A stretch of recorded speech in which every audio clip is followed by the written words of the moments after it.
Hello friends, integration of irrational functions में ही हम लोग अगला केस लेते हैं कि अगर इंटीग्रेंड कुछ इस तरह का है, एक रैशनल अलजेब्राइक फंक्शन है और नीचे में एक पॉलिनोमियल p1 है और साथ में अंडर रूट p2 दूसरा पॉलिनोमियल है, इस तरह का इंटीग्रेंड है। तो अब हम लोग कौन सा केस ले रहे हैं कि इंटीग्रेंड में एक रैशनल अलजेब्राइक फंक्शन है। रैशनल फंक्शन है, इसका मतलब इसमें न्यूमरेटर में भी कुछ टर्म्स हो सकते हैं, डिनोमिनेटर में भी कुछ और टर्म्स हो सकते हैं। बस ये ध्यान रखना है कि ये जो टर्म्स होंगे वो इर्रैशनल नहीं हो, सभी के सभी रैशनल हो। यानी कि इस Rx में कोई x⁴ 1/4 या x⁴ 5/4 इस तरह का टर्म नहीं हो। तो ये Rx रैशनल अलजेब्राइक फंक्शन है और ये जो p1 और p2 हैं पॉलिनोमियल्स हैं और हम लोग अज्यूम करेंगे कि ये दोनों पॉलिनोमियल्स मैक्सिमम डिग्री 2 के हो सकते हैं, यानी कि ये या तो लीनियर होंगे या क्वाड्रेटिक होंगे। तो depending upon different cases of this polynomial p1 and p2 4 total case बनते हैं, क्योंकि देखिए p1 भी या तो लीनियर हो सकता है या क्वाड्रेटिक हो सकता है, p2 जो सेकेंड पॉलिनोमियल है ये भी लीनियर हो सकता है या क्वाड्रेटिक हो सकता है। तो p1 और p2 के डिफरेंट केसेस के कारण 4 डिफरेंट केसेस बनेंगे। बारी बारी से बिल्कुल सिस्टमेटिक तरीके से मैं चारों केस को धराशायी करूंगा और ये टॉपिक थोड़ा सा डिफ़िकल्ट होता है, बच्चे इसमें रट लेते हैं, समझते नहीं हैं। तो मैं जो आपको बता रहा हूँ उसको आप ध्यान से सुनिए, बिल्कुल सिस्टमेटिक तरीके से मैं एक एक केस को, एक एक टॉपिक को डिस्कस करूंगा। तो पहला केस 1 तो ये हो सकता है कि ये p1 भी लीनियर हो और p2 भी लीनियर हो। सबसे सिंपल केस बिल्कुल हो सकता है, यानी कि केस 1 में क्या हुआ कि ये p1 भी लीनियर है और ये भी लीनियर है, तो हमने उसको L1 L2 करके लिख दिया है। L1 L2 का मतलब क्या हुआ कि ये एक लीनियर पॉलिनोमियल है और ये p2 भी लीनियर पॉलिनोमियल है। केस 1 ये हुआ।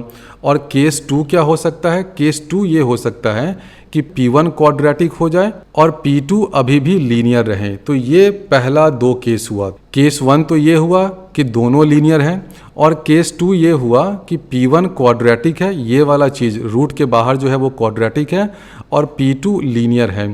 तो ये जो 2 केस बनाना, इन दोनों केसेस को सॉल्व करने का सिंपल तरीका क्या होता है? सिंपल तरीका आप देख रहे हैं कि स्क्वायर रूट के अंदर ये L2 महाशय बैठे हुए हैं और आप चाहते क्या हैं?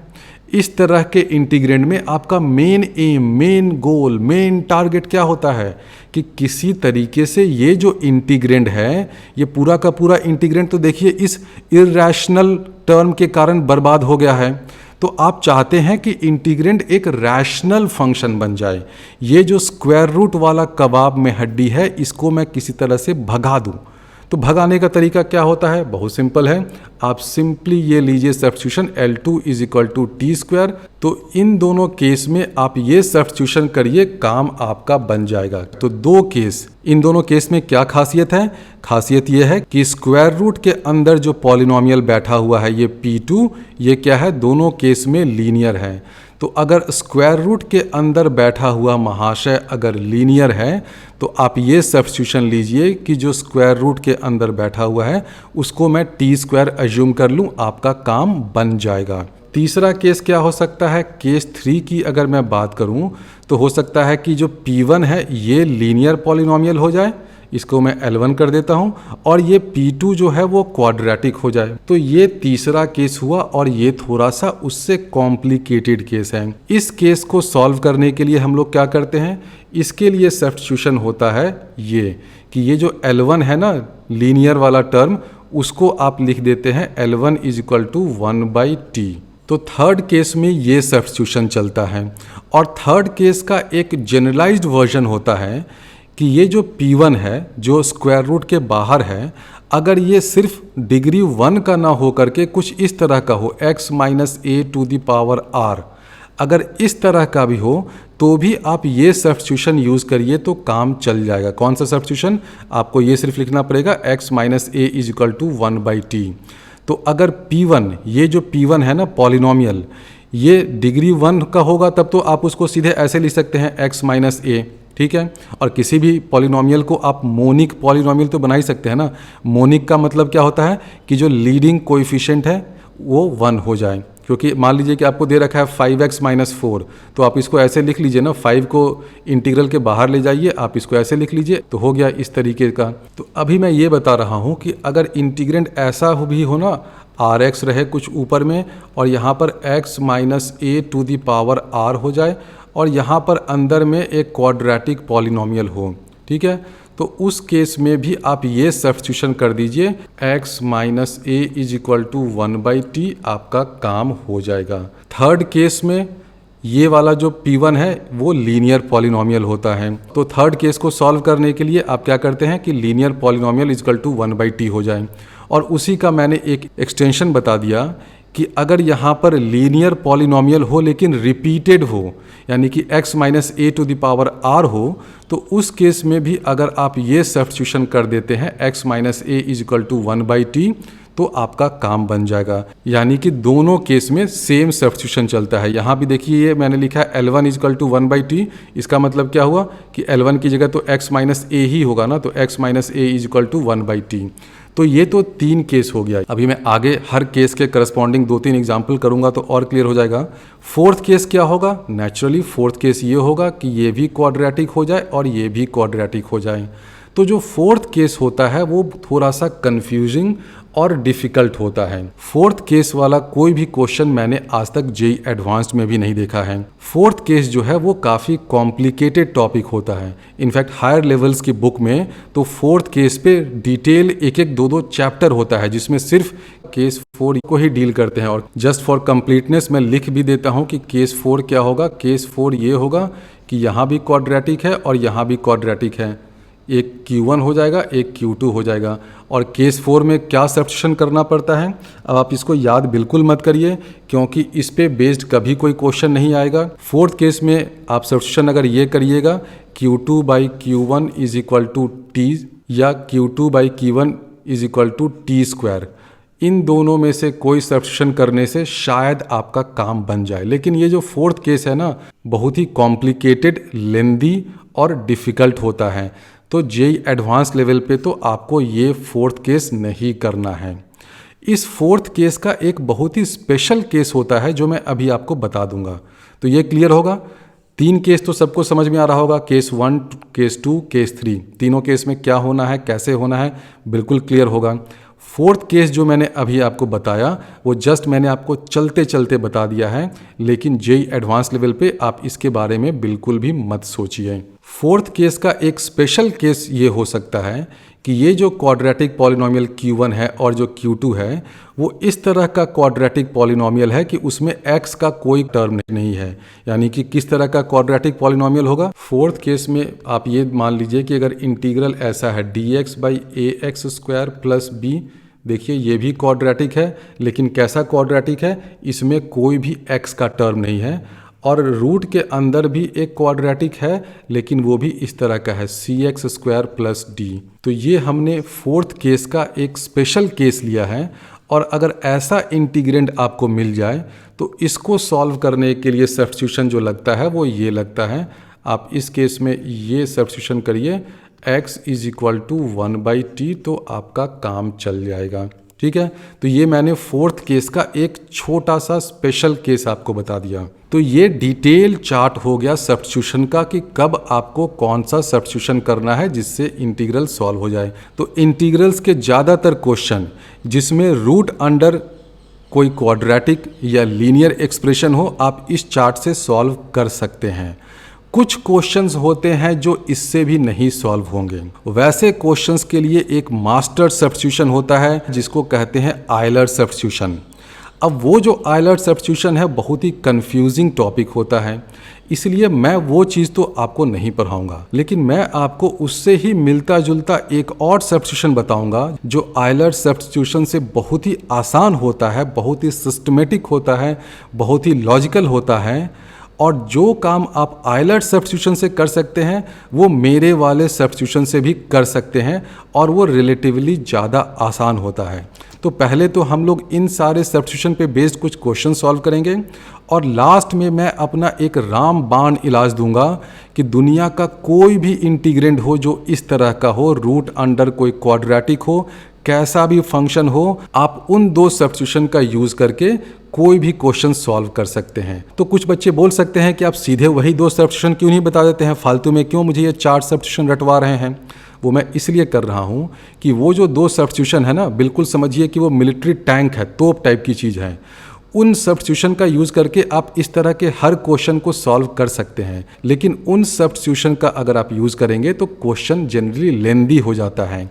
ये सब जो सब्स्टिट्यूशन है ना, ये क्वेश्चंस को ज़्यादा शॉर्ट में सॉल्व करता है। तो अगर इन सब सब्स्टिट्यूशन से काम नहीं बने या कोई ऐसा क्वेश्चन हो जिसमें ये सब सब्स्टिट्यूशन नहीं लगे, तभी वो मेरा 2 रामबाण वाला सब्स्टिट्यूशन यूज़ करिए। अदरवाइज अगर इनसे काम चल जाता है तो आप इनसे ही काम चलाइए। जैसे एक पुरानी कहावत होती है ना कि जहाँ सुई की ज़रूरत हो वहाँ तलवार नहीं चलानी चाहिए। तो ये सब सब्स्टिट्यूशन सुई जैसा ही है, बिल्कुल अच्छा सा है, शॉर्ट एंड सिंपल है, आराम से क्वेश्चन को सॉल्व कर लेता है। लेकिन कुछ इंटीग्रेंट होते हैं बिल्कुल खूंखार टाइप के, जिनमें ये वाला सब्स्टिट्यूशन काम में नहीं आएगा। तब वो मेरा जो 2 सब्स्टिट्यूशन है जो मैं इस लेक्चर के लास्ट में बताऊंगा, तब आप उन दोनों सब्स्टिट्यूशन को यूज़ करिए। उन दोनों सब्स्टिट्यूशन का यूज़ करके आप इस तरह का कोई भी इंटीग्रेंड हो उसको इंटीग्रेट कर सकते हैं। अब इन्हीं सारे केसेस पर बेस्ड मैं कुछ प्रॉब्लम सॉल्व करूंगा और साथ ही साथ मैं कुछ और टेक्निक्स बताऊंगा कि बहुत सारे इंटीग्रेंट ऐसे होते हैं कि वो दिखते नहीं हैं कि वो केस 1, केस 2 या केस 3 में हैं, लेकिन उनको आप थोड़ा सा मैनिपुलेशन करके केस 1 या केस 2 या केस 3 में चेंज कर सकते हैं। और जब आपने उनको इन तीनों केसेस में से किसी एक केस में चेंज कर लिया तो आपका काम बन गया। तो आप इन 2 प्रॉब्लम्स को सॉल्व करिए। दोनों केस 1 के प्रॉब्लम्स हैं, क्योंकि आप देख रहे हैं कि दोनों जो पॉलिनोमियल्स हैं वो डिग्री 1 के हैं, रूट के बाहर भी और रूट के अंदर भी। तो आप वीडियो को यहीं पॉज करिए। L2 = t², उस सब्स्टिट्यूशन का यूज़ करिए, दोनों क्वेश्चन आसानी से सॉल्व हो जाएगा। केस 1 तो इसमें सब्स्टिट्यूशन का यूज़ करेंगे, L2 = t², यानी कि 4x + 3 = t²। तो क्या हो जाएगा, 4dx = 2t dt लिख दो भाई। तो ये क्या हो जाएगा, dx को हम लोग लिख सकते हैं 2dx = t dt, यानी कि dx = हाफ तो बाहर आ गया, यहाँ पर आ गया t dt। चलो अच्छी बात है। और 2x + 1 क्या हो जाएगा, आप यहाँ से देख रहे हैं कि अगर 4x + 3 = t² है, यानी कि x = t² - 3/4 है।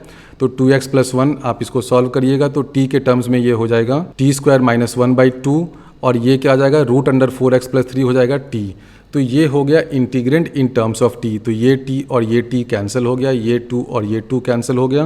तो इंटीग्रेंड क्या हो गया, बहुत सिंपल है, इंटीग्रेंड हो गया dt/t² - 1। और इसका इंटीग्रल क्या होता है, स्टैंडर्ड जो फॉर्मूला होता है उसका यूज़ करिए तो ये हो जाएगा 1/2 ln t - 1/t + 1, where t जो है ये वाला चीज़ हो गया √4x + 3। तो ये क्वेश्चन देखिए 2 मिनट में सॉल्व हो गया। बस आपको ये आइडेंटिफाई करना था कि ये जो महाशय हैं ये केस 1 में फॉल करते हैं, क्योंकि देखिए ये भी लीनियर पॉलिनोमियल है L1, ये भी लीनियर पॉलिनोमियल है L2। एक और क्वेश्चन सॉल्व करते हैं, इसमें सब्स्टिट्यूशन क्या हो जाएगा, L2 = t² करिएगा तो ये हो जाएगा x + 2 = t², यानी कि dx = 2t dt। तो t के टर्म्स में इंटीग्रेंट क्या हो जाएगा, x², यानी कि x² क्या है भाई, ये हो जाएगा t² - 2 होल स्क्वायर। dx क्या हो जाएगा, 2t dt। और x - 1 क्या हो जाएगा, x - 1 हो जाएगा t² - 3 इंटू √x + 2 हो जाएगा t। तो ये हो गया इंटीग्रेंड किसके टर्म्स में, t के टर्म्स में। अब इसको आप सिंप्लीफाई कर दीजिए, ये t और t कैंसिल हो गया, 2 को तो भाई कान पकड़ के इंटीग्रल साइन के बाहर निकाल दीजिए। तो ये हो जाएगा 2 करो बाहर जाओ और ऊपर में हो जाएगा t⁴ - 4t² + 4 डिवाइडेड बाई नीचे में है t² - 3। अब इसको कैसे सॉल्व करेंगे, आप देख रहे हैं कि जो न्यूमरेटर में पॉलिनोमियल है वो डिग्री 4 का है, नीचे डिग्री 2 का है। तो सबसे पहले तो इसको डिवाइड कर दीजिए। तो डिवाइड वगैरह करिएगा तो इंटीग्रेंड हो जाएगा 2 तो रहेगा ही बाहर में, इंटीग्रल t² - 1 + 1/t² - 3 dt। तो ये हो जाएगा इंटीग्रेंड। अब इसको इंटीग्रेट करना बहुत आसान है, t² - 1 क्या हो जाएगा, ये हो जाएगा t³ - t प्लस इसका इंटीग्रल क्या हो जाएगा, ये भी स्टैंडर्ड फॉर्मूला है 1/t² - 3 का। तो इसका इंटीग्रल हो जाएगा 1/2 √3 ln t - √3 divided by t + √3। और सबके बाहर में तो ये 2 रहेगा ही। क्वेश्चन सॉल्व हो गया। t की वैल्यू क्या है, t की वैल्यू है √x + 2।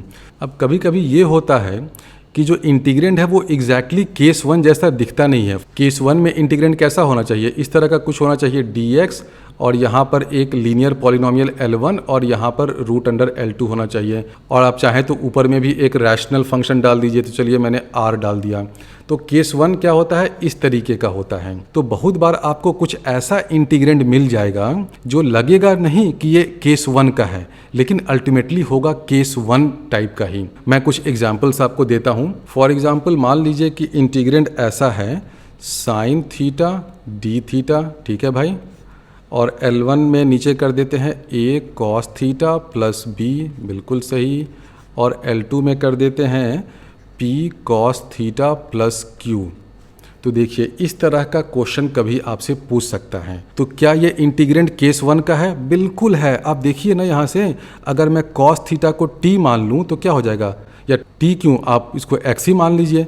तो अगर हम लोग cos थीटा को x मान लें तो क्या हो जाएगा, minus sine theta d theta is equal to d x. तो अगर आप इंटीग्रल को x के टर्म्स में लिखें तो क्या हो जाएगा, ऊपर में minus sine theta d theta करना है, यानी कि माइनस एक बाहर आ जाओ, यहाँ डी एक्स हो गया। नीचे में क्या हो जाएगा, a cos थीटा यानी कि ए एक्स प्लस बी, इंटीग्रल आ जाएगा पी एक्स प्लस क्यू। तो देखिए क्या हो गया, ये तो अब केस 1 हो गया ना, ये एक L1 है, ये L2 है, L1 रूट अंडर L2। तो इस इंटीग्रल को हम लोगों ने केस 1 में रिड्यूस कर दिया। एक दूसरा एग्जाम्पल मैं आपको देता हूँ। मान लीजिए इंटीग्रेंड कुछ ऐसा है e to the power x/2 dx, नीचे में है a e to the power x plus e to the power minus x into root under p e to the power x plus q e to the power minus x। अब ये बहुत ही खूंखार type का integrand है, और आज नहीं कल मुझे लगता है कि जेई एडवांस्ड में कभी इस तरह का क्वेश्चन पूछेगा ही पूछेगा। अब ये इंटीग्रल बिल्कुल भी आपको देखने से नहीं लग रहा होगा कि ये केस 1 टाइप का है, इस तरह का सिंपल है, लेकिन ये भी जो इंटीग्रेंड है वो केस 1 टाइप का है। कैसे है मैं बताता हूँ। आप क्या करिए कि ऊपर और नीचे e to the power 2x से मल्टीप्लाई कर दीजिए। करके तो देखिए क्या होता है। तो हम लोग न्यूमरेटर और डिनोमिनेटर दोनों को e to the power 2x से मल्टीप्लाई करते हैं, तो इसको भी हम लोग e to the power x से मल्टीप्लाई कर देते हैं। रूट के अंदर भी हमें e to the power x ले जाना पड़ेगा, और बाहर में एक e to the power x/2 बच जाएगा। ये समझ में आया कैसे आया, सबको क्लियर होगा। तो मल्टीप्लाई करने के बाद देखिए क्या होगा, एक तो ये e to the power x/2 और ये वाला कैंसिल आउट हो जाएगा।